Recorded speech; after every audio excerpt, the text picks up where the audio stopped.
And this Fox News alert, Abdul El-Sayed in Michigan reveling in victory after winning the Democrat primary for U.S. Senate there. Democrat socialists like Senator Bernie Sanders and DSA-backed Congresswoman Alexandria Ocasio-Cortez among the long list now, all backing El-Sayed. It's a crucial win for Democrats far left, as those with the most radical policies win in swing states beyond deep blue strongholds like New York and Colorado. It's also a troubling sign for the establishment Democrats who are trying to fend off that socialist takeover within their own party. I'm Harris Faulkner. You are in the Faulkner Focus. Abdul El-Sayed quickly celebrated that narrow victory over Congresswoman Haley Stevens. You heard him moments ago. We pulled some of that. Watch this. So when Big Pharma and Big Tech, when DTE and Blue Cross come a knocking saying, you know what, this is our democracy and we're going to own it, from here on out, we can always point and say, no, this is the people's democracy and we will always own it. El-Sayed has campaigned on a number of problematic policies, like abolishing immigration and customs enforcement, ending all U.S. aid to Israel, and implementing Medicare for all. Very expensive proposition. And you want to talk taxes around that? It's critical to pay attention to what's happening here. He is facing criticism for spending the eve of the primary with controversial far-left streamer Hassan Piker. He can't stay away from this guy. And this is toxic. Piker, who once said America deserved 9/11, has said a host of other things. And on the eve of this, they're out, schmoozing. Jason Chaffetz, and a former Republican Utah congressman, formerly also the chairman of Oversight Committee in the House, and now a Fox News contributor, joins me. Jason, just your first reaction to this win by El-Sayed in Michigan. I think this is the worst case scenario for the Democrats. I mean, even Chuck Schumer couldn't get his arms around whether or not he would endorse him if he actually got the nomination. So it's a party divided in its best case scenario, but they haven't figured out who they are and what they believe in. They don't have a leader nationally. The fundraising has been anemic, down to almost zero nationally. And you have people like James Carville and others that are saying, hey, I can't support and get behind this. And that to have it be so close, it wasn't dominated one direction or another. That is the worst case scenario for the Democrats. Remember, Democrats already own this seat. They've had it with Gary Peters winning as a Democrat there for a long period of time. But now it's not only a jump ball. I think Mike Rogers is going to lead and ultimately win. That'll be a win for Republicans.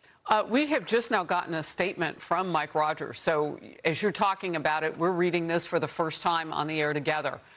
Mike Rogers, who El-Sayed will face in November, released this statement following El-Sayed's victory, saying in part, quote, Abdul isn't just another liberal. He's an extremist. Abdul doesn't represent a vision for the future. He's leading a movement grounded in ideological fanaticism. His agenda would make our communities less safe and our state less affordable. Jason. Yeah, this is the point, is it's a crazy town over on the Democratic side of the aisle. The extremism that they put out there is just not palatable to Michiganders or the rest of the country. That's that crazy town that they decide to go down. You know, I just heard El-Sayed make his comments. There were a lot of platitudes. He does it with a smile on his face. It's what I call bumper sticker politics. But when you actually look at it and getting rid of privatized insurance, getting rid of ICE, letting the criminals out of jail, then you start to quickly realize that even traditional Democrats think that this guy is so far out there that people can't support him on the national scale. But that's the party that's having trouble right now. Even Chuck Schumer couldn't figure this one out. I hear what you're saying, but this is also generational. I mean, this is like a much younger Biden from what we just saw in terms of the ICE and border issues and all of that.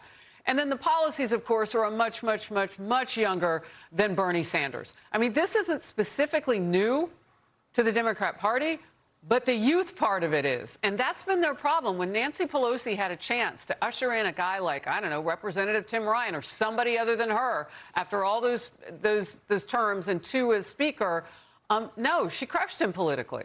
So they have been fighting this off for quite some time. I do find the personal story angle really interesting, though. El-Sayed moments ago said, quote, "I was supposed to be a cab driver in Egypt, except I got to be born in America." Like, he is weaving in, he knows that people will see him as somebody who maybe doesn't love America based on all the hateful things he said in the past and who he hangs with. Yeah, his association with Piker is probably the scariest of them all. You know, where do you spend your time? Who are your friends? Not just from the past, but last night. So that should speak volumes of where he's at. A former progressive fundraiser who worked with El-Sayed in 2020 posted on Tuesday, "So far, progressives have never been able to prove their theory of change in any areas outside of blue districts and cities. If El-Sayed ends up winning tomorrow," so again, this was yesterday, "if he wins, and then if he somehow ends up beating the Republican in the fall, it's game over for the Democrat Party establishment. It means they've proved themselves in a consequential swing state. It would mean the far left is in charge." So I hear what you're saying. Oh, they will be easier for Republicans to beat, potentially. But they are different from their establishment in a critical way, Jason, that I can see. They can articulate what they believe in. The establishment is all over the road. They want to inch their way back into another government shutdown because they don't have any policies. These people, however more radical, do have a good grasp of what they want. They do. It's unrecognizable to most Americans. They want to tear us down from everything, getting rid of the presidency, getting rid of the United States Senate, getting rid of the courts, getting rid of privatized health care, taking over the means of production in this country, getting rid of private property rights. You know, other than that, it's just great. You know, it's just they do that and say, oh, they love America. No, they don't. They want to fundamentally change it from top to bottom. So shame on Republicans if they can't put any one of those issues out in front, push all the Democrats to try to answer those questions. But I totally agree with you, Harris, on your broader point. Nancy Pelosi, Bernie Sanders, Chuck Schumer, they did not, Joe Biden, they did not usher in the next generation. That's a failing, I think, of the Obama administration. But it really is of Biden. He held on too long, and now you got these crazy town people that are trying to run the party and the country, and it's scary because some of them might actually win. Look, I love talking to you about this because you know the players so well. So is this a possibility?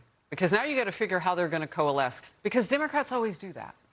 They always find that way to come together, and if they come together around political craziness, what will that look like? Will you see a Hakeem Jeffries eat his words and join these people that have a fabric of anti-Semitism? And you heard El-Sayed say, you know, those people in the Jewish community that he's been talking with. Look, he's hitting all the areas that he knows he's in trouble. I think every one of these is a losing issue, and they don't have the money in order to push that message forward. Now, the NGOs will come in a big way. The people who want to push the elections and bypass the traditional election schemes, I think they will come in a big way. A lot of this has to do in Michigan with Israel, and I think that is going to be a major issue in Israel. But keep in mind, we have good candidates, you know. Now look in Arizona and look at Andy Biggs running for governor. He's a good candidate. Mike Rogers served in the House. He knows how to run an election. He's a good candidate. So Republicans have their act in order. And remember, Michigan twice went for Donald Trump. So don't think that this is, you know, the radicals, run amok. They may do well in certain pockets, but in Michigan, I think Mike Rogers wins by a good, healthy margin, because this that he's running against now is crazy. So I want to know who voted in the primary, because in that state they had historic numbers. 1.52 million people voted, right? And so you had more than just this race. And my question is, normally a primary in the middle of summer, I don't know if you're going to get that many people, but what's driving them? And could there be some maybe miscalculation on the part of Republicans like yourself who say, oh, no, we still got this one? That's a big number of voters when you would think nobody was really watching. Well, again, look, Gary Peters had won twice. And so he's, he had been in office. And so it's been held by Democrats. The point here is normally the party that's not in power continues to sweep. They sweep and they go and they win. Now, here the Democrats are going to have to spend a massive amount of money trying to defend a seat that they already have. And so the idea that the Democrats are just going to take over the House, take over the Senate, it's much more of a jump ball when you look at the big scheme of things. And in this particular case, I think the early polling already shows the Republicans, it's lean Republican at this point because they put up a radical on the Democratic side of the aisle. It's so interesting. And when you have James Carville and others saying, hey, it's crazy town, then these people leave the party. They don't show up. They aren't enthused. Yeah, I don't know. I've had some young people tell me among Democrats that they're not really listening to James Carville or James Clyburn, for that matter, right here on this program. So it is interesting. But about the money, what El-Sayed said was, the corporations and special interests spent an unprecedented amount of money against me, $70 million in races in that state. Yeah, and part of that was to get the other Democrat, Haley Stevens, over the line against him. So what your point is so important. They could be spending money just to keep what they have. Yeah, look, and let's admit that Congresswoman Stevens, she was a bad candidate. I mean, you listen to any clip that she runs and you just think, really? This is where today's Democratic Party is? You couldn't find anybody better than that along the way? She just was not a strong candidate and obviously not strong enough because she did get beat by somebody who is extremely beatable. Yeah, and it turned out to be very close. Jason, I'm so glad you're with me. Yeah. Thank you very much. Be sure to like and subscribe for all the Fox News latest on YouTube and catch full shows streaming now on Fox One.